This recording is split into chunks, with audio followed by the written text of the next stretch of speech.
and vibe. I'm your host, Dan YC, and we the only show where you can kick back, relax, and have some fun here in Midtown, New York City. I'm super excited, pumped up, because after an amazing performance from this superstar, she's finally here in the building. From hit singles like That Melanin, Team, Hideaway, and so much more. Plus, she's finally in the building. I'm excited to connect. Y'all show some love for Linda Starr.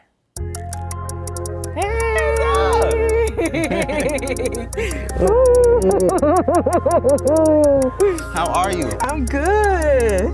Welcome to the function. Thank you. Alrighty. Hey, Dave. What's going on? What's going on? Amazing performance. Thank you. Loved it.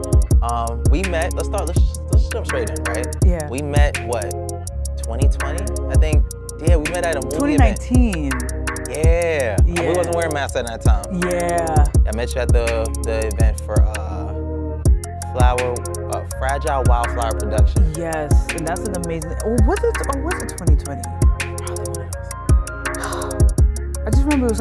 You know what? It was the summer of 2020 because I think that's when things were still like crazy. Yeah. But even though, and I think that's when we had our mask on. I'm not sure. Well, it was one of those. Yeah. But the pandemic just like jumbled all the years. But I'm glad we met. Let's just jump straight in, Yeah. Great artist, great voice. Loved it, amazing performance. But I'm curious to know, how did the journey start for you? Like, where did the love for music come from? So I started singing when I was 3, and I started writing songs when I was 8. Like a lot of singers, I was pretty much in the church from really young, singing in choirs, and I just remember, I have 2 older sisters, so they always had like different like cassette tapes. I don't know about that. Yeah, cassette tapes. And the CDs. I think my sister had like Tony Braxton, Total, like just all like classic on Drew Hill, like all those classic R&B albums. And I would listen to them, and Usher, of course. And I would listen to that, but then also going to church and, singing gospel music. And for me, music became an expression of life for me. It was the way that I was able to express my emotions, because especially growing up in a Caribbean household, oh man, when you're young, you really can't speak your mind and express how you're feeling. Sometimes you don't even know how you're feeling, because it's like you're taught to be seen and not heard, right?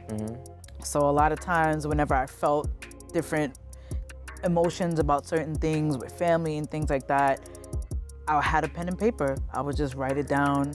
I bought my first songwriting journal when I was 10 years old, so I was in middle school, and there was like a book fair, and I got the last songwriter journal. And I was like, you know what, this is gonna be my outlet. And it literally taught me about song structure, about bridges, like writing different concepts. What are bridges? Oh, right. Something that is non-existent in music now. Really? But bridges, essentially, it's a section that usually comes after the second chorus that kind of reinforces the statements that were in the first and the second verse. It's just like reassuring.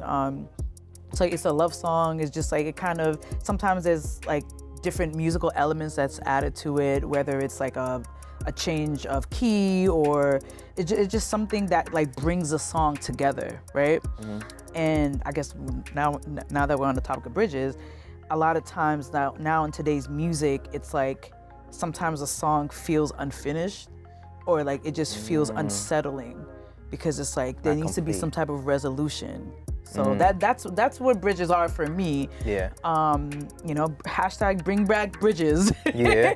But I tend, from my music, I tend to diversify. But I grew up on the standard song structure, so a verse, chorus, bridge, chorus, and then outro. So it varies. Okay, cool. Would you say that in today's day and age, because of social media, it has like destroyed the quality of music in today's generation?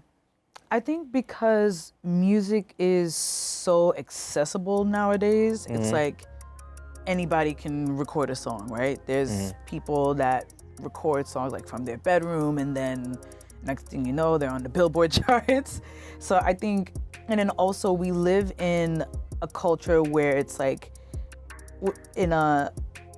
like a what you call it? It's like a like instant gratification, right? We live in a time of instant gratification where it's like people want things now, we want things quick Absolutely. and fast. So I think that has affected the music quality in that sense, because it's like people want new music, people want music like every month. Like there's so many factors, right?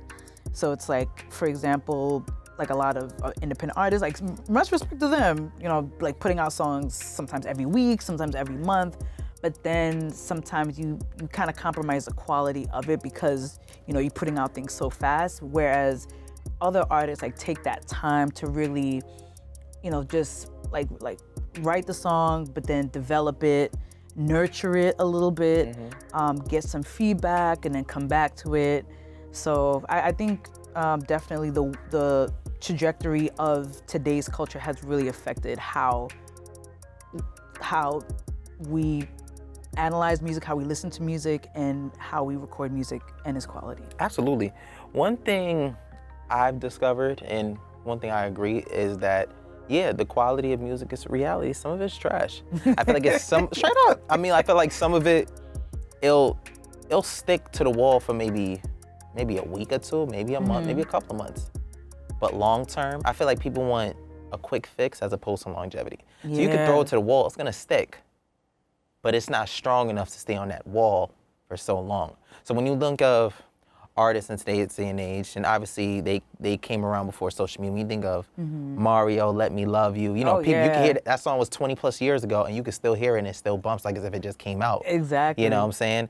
And this is, I can't even think of another song on top of my head, but you see that back then it was quality, because in order for me to really stand out, I couldn't just throw anything out. Right. And so it's like, I feel like social media has done good, but it's also done bad, because we have certain features, you can collaborate with people, you can, just overall, there's a lot of features you can implement into your song, different drops and stuff like that. And I feel like people don't, I agree, don't take time.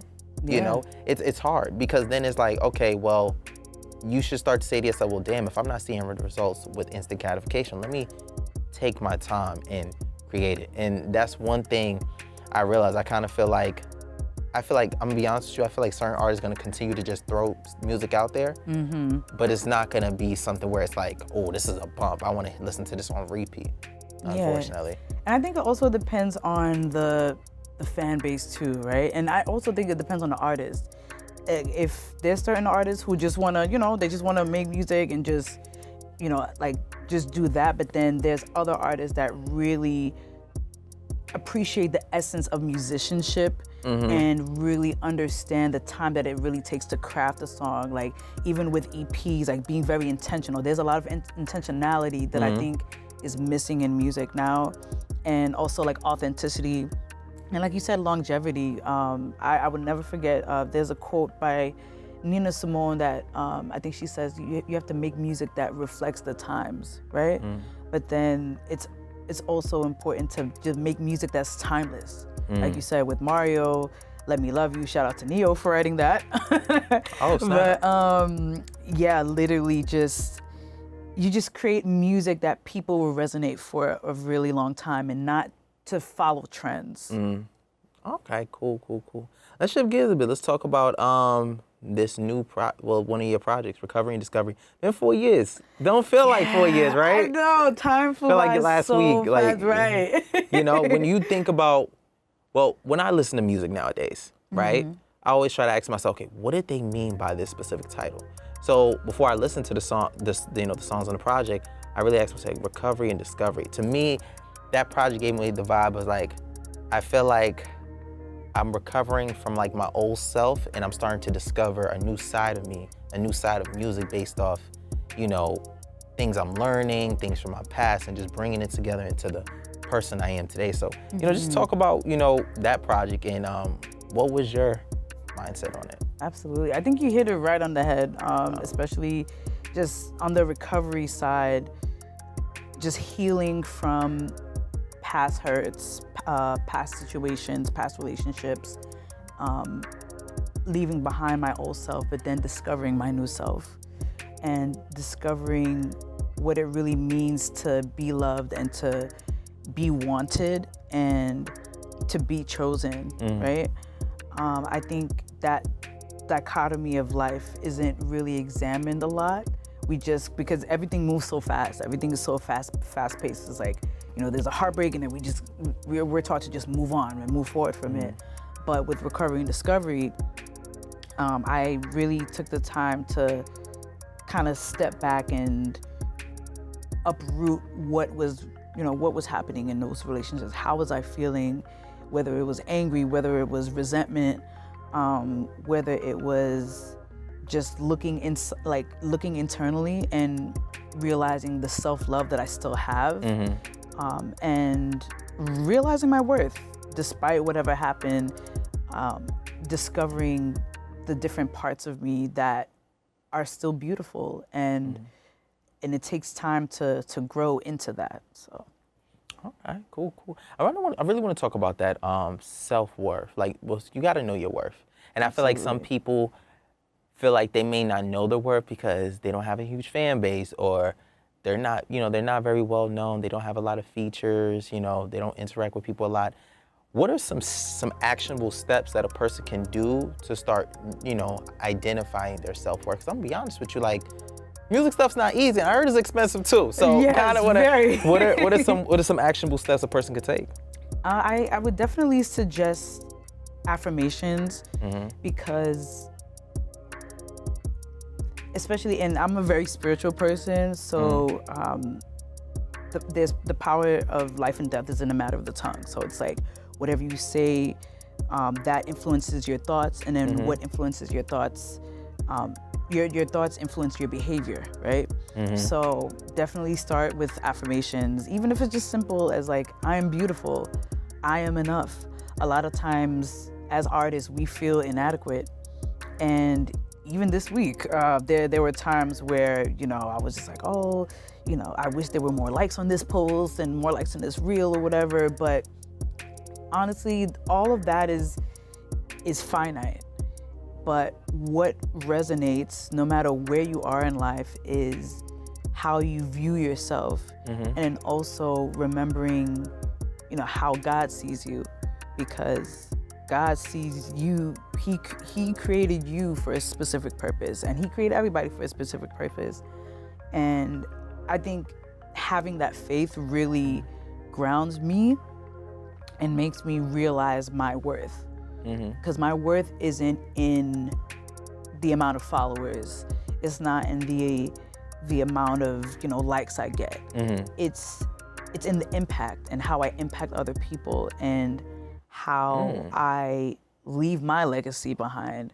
But going back to the affirmations, so I'm beautiful, I am enough, I'm capable, I am abundant, especially with finances. I know we're artists, we struggle with, with studio time, getting all the fixins. But I think it just comes down to just affirming yourself every day, setting a routine for yourself, implementing self-care.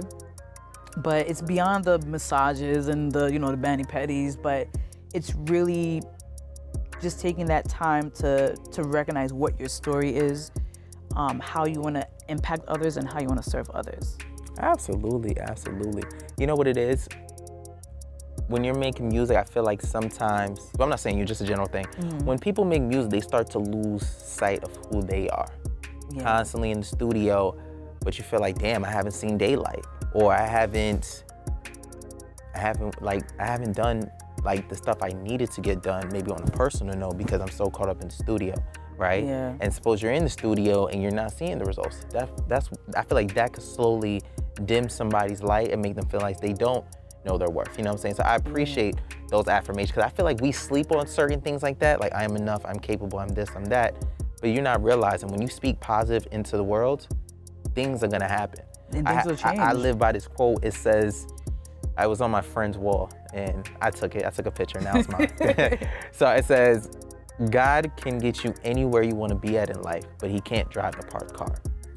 And it hit me so much because, one, I drive, right? And I'm not gonna lie, I go to church Sundays and I believe in prayer, but it's kind of like, I could pray I want to kick back and chill to be X, Y, and Z. Cool.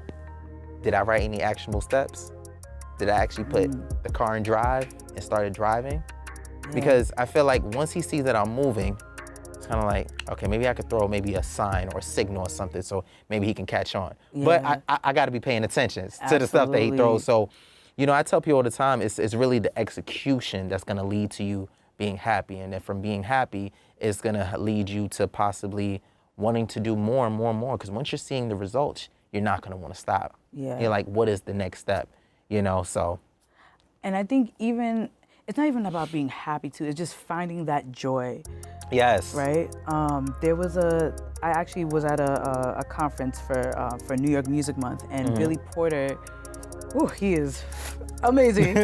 But he said something about we don't just have joy. Like we find the joy in the midst of circumstances. And I think that resonated with me so much, because it's like, no matter what you're going through, no matter how crazy your bank account may look like, no matter how... Hopefully they got a savings account. Right? Like, no matter how much the rent is, like, no matter all of those things, like, just finding that joy within and realizing, like, you still have breath in your lungs. You still have eyes to see, you know, you still have ears to hear. So just appreciating the small things and appreciating the blessings in life that we often take for granted. Okay, cool. So what are the steps taken to like talking compensation with these venues and stuff? So what is it like? They contact you, hey Linda, we want you. You tell them a rate. They say, hey, we probably can negotiate. Okay, cool. You guys work it out, and then you say, hey, send a deposit, and then you give the rest before when I arrive, not after your performance, but when you arrive. Like, how does that work? So it also varies on the venue too. Absolutely. But ideally, usually, you know, I let them know what my rate is, and also what their budget is, and then just finding like a common ground with that. Because I'm very flexible, because I understand, you know, things are tough. Sometimes, like, venues have like a very set way of like looking at artists sometimes, where it's like, oh, we could just get them. But understanding, like, and also for me too, if I see that if they're not able to pay, but there's still some type of value given, where it's like maybe even sometimes a gift bag or like catered food or just things like that, just something where like there's still some type of exchange, I would appreciate that. But what happens if they want you back the second time? Would you accept that type of incentive of, hey, we can do catering, we can do a gift bag? Would you accept that the second time, or the second time is kind of like, hey, I need you to pay X amount of dollars for it? Yeah, the second time definitely, because it's like, you've seen my talent, you've seen what I can offer, what I can bring to the table. Especially if you killed the first performance, Yeah, so it's a tough world out here, but you know, like I said, like setting boundaries, understanding your worth, like saying like, you know, if you can't do this, then honestly, even with my sound design business, like it's been tough even getting clients for there, because they don't understand what goes into music. I think that's the issue too. A lot of venues or like curators, like they don't understand like what goes into artistry, whether it's like warming up, you know, getting the right materials, things like that. Like they don't understand what goes into that rate. So we just education is important. Okay. And setting boundaries. Well, Linda, thank you. Thank you so much for stopping by. And you know what I'm saying? I enjoyed your performance at the Seaport too. You know, yes. That was like almost 2 years ago. That's so crazy. Yeah. Damn, the years going by so fast. That was last year. Yeah, last year almost. Well, yeah, okay. Last year, my bad. I told you the pandemic brain. Yeah. But just overall, man, I feel like every time we talk, it's always a good vibe. And just thank you for making great quality music. And please come back to the show. I will. Before the year ends, please. Absolutely. Okay, cool. Let them know where they can find you. All right. So, hey world, it's your girl Linda Starr, and you can find me at Linda Starr Music. So that's LYNDASTARR Music. Feel free to visit my website, www.lindastarmusic.com. Sign up for my newsletter so you can stay updated for all of my performances, unreleased music, and exclusive surprises. Well, there you have it. Linda, thank you. Like I said, you gotta come back. And I know when you come back, hopefully I can hear memories from you. Yes. Well, I'll be first here, but I know when you drop it on social media, so. Absolutely. I ain't stressing. Listen. And I'm on all streaming platforms too, Spotify, Absolutely. Well, Amazon, Tidal. No, we're not gonna discredit Spotify. That's one of my favorite platforms. That's one of my favorite platforms. Bandcamp, if you want to support me directly, lindastar.bandcamp.com. Okay. Ooh, well, there you have it. I appreciate Linda for stopping by the function, putting on a great performance along with a great conversation. I appreciate my team backstage, my viewers. Thank you so much, guys. As you know, it's officially called Kickback and Vibe. Kickback and Chill is no longer the name of the show, but I like the name. And you know, as always, we're gonna kick back, vibe, and have a great conversation with people who do dope shit. I'm sorry, I'm gonna say, who do dope shit on the show, man. So as always, thank you so much, man. It's your boy Dave signing off. Take care and God bless. Thank you. Yay.